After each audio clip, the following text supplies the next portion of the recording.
This has ended up being the Porsche special this week. We'll start off with this 911 996.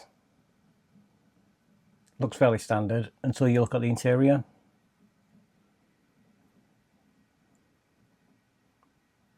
I mean, the alloys look terrible. Change them straight away. There we go. Certainly bold.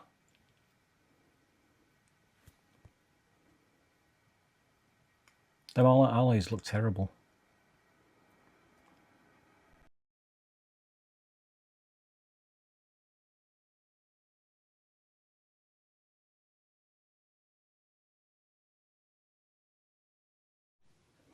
Yep, I have no idea either. Suzuki Hustler. Now, you could have a VW up, you could have an Ignis, or you could have this instead in pink over white. Now, I'm not sure who's going to buy this. I think it looks cool. I like that little dinner tray. As usual, it's an automatic. But who's going to spend 10 grand on that? There's an engine in there somewhere.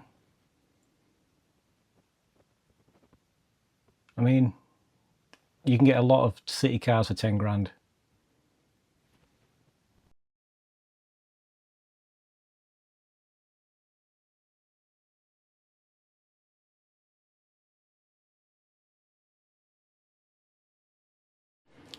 The car nobody remembers, the DS9.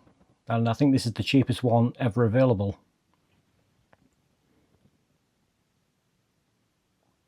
It's a hell of a good looking car, this. It is the hybrid, so you're going to have issues, let's be honest.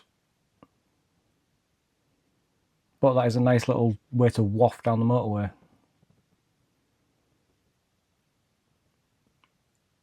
Love the interior on these. Not a fan of the little clock that they've put on. And let's be honest, you're going to lose your money straight away.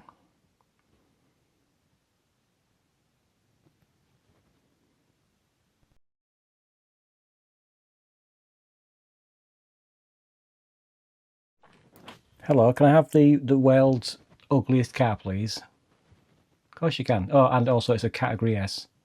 Because of course it is. Look at the state of that. You'd have to pay me a fortune to drive that. And yes, I've got an orange and white car and a green and white car, but that's appalling. As if an Urus isn't big enough. Anyway. Oh, they're 23s? Can't tell. Sorry, I can't tell what size they are. I like the interior, I'll be honest, I do.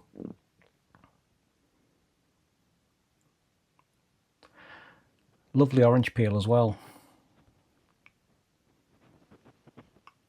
For 160 grand for a category S.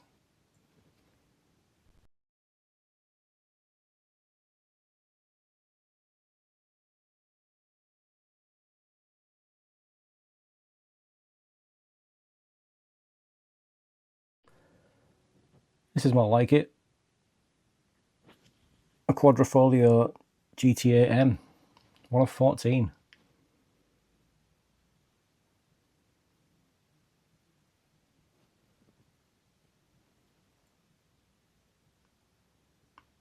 I'm not a fan of that white front, I'll be honest.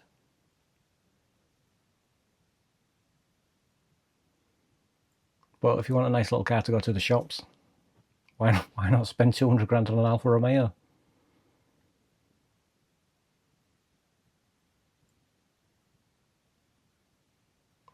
Some of that carbon looks a bit stuck on, to be honest.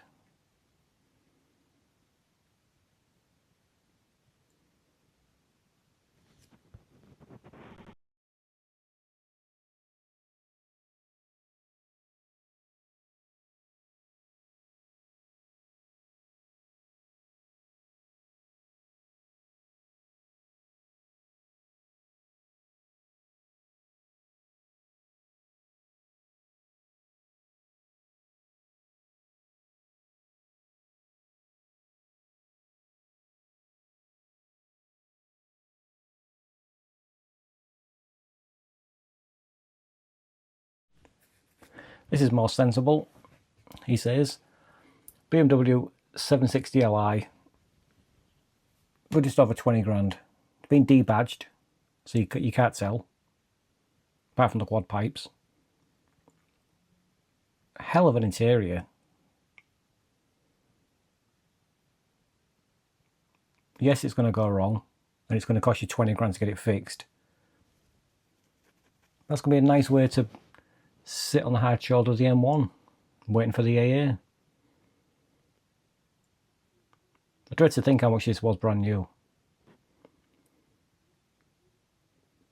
Because when you look in the back as well, it's got the little TV screens, which I'm not sure if that's going to get the iPlayer on it.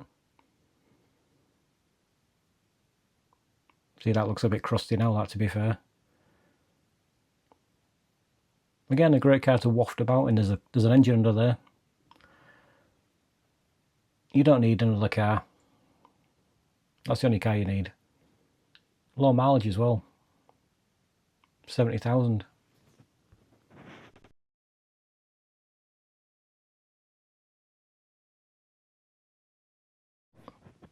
Yes, I would like a pink convertible with gold alloys.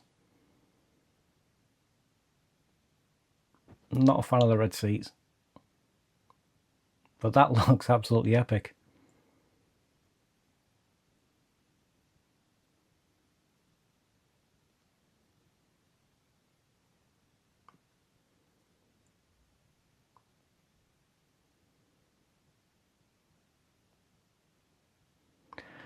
We'll get to the interior in a second, and I'm not sure why there's red bits. The red bits don't work for me.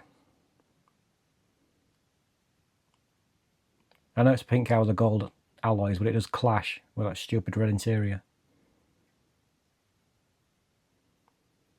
Look, that don't look right. So for that reason, I'm out.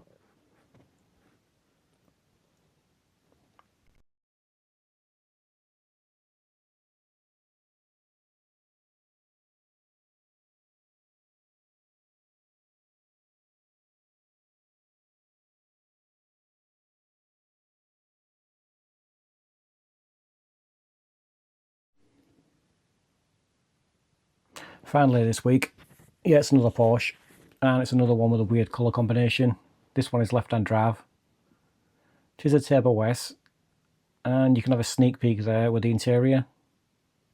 Again, I'm not sure who spec this, because you've got the primer grey, the gold alloys which work, the red roof which works. The interior doesn't really work.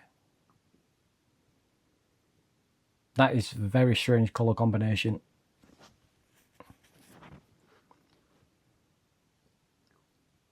And I think that red dashboard's just going to shine the sun in your face. There's a reason why dashboards are black. Come on, where's the interior? Oh, yep, there we go. That doesn't work. Ugh. Yep. I'm not having that, I'm afraid. It's a very weird combination. I want to meet the guy who designed it.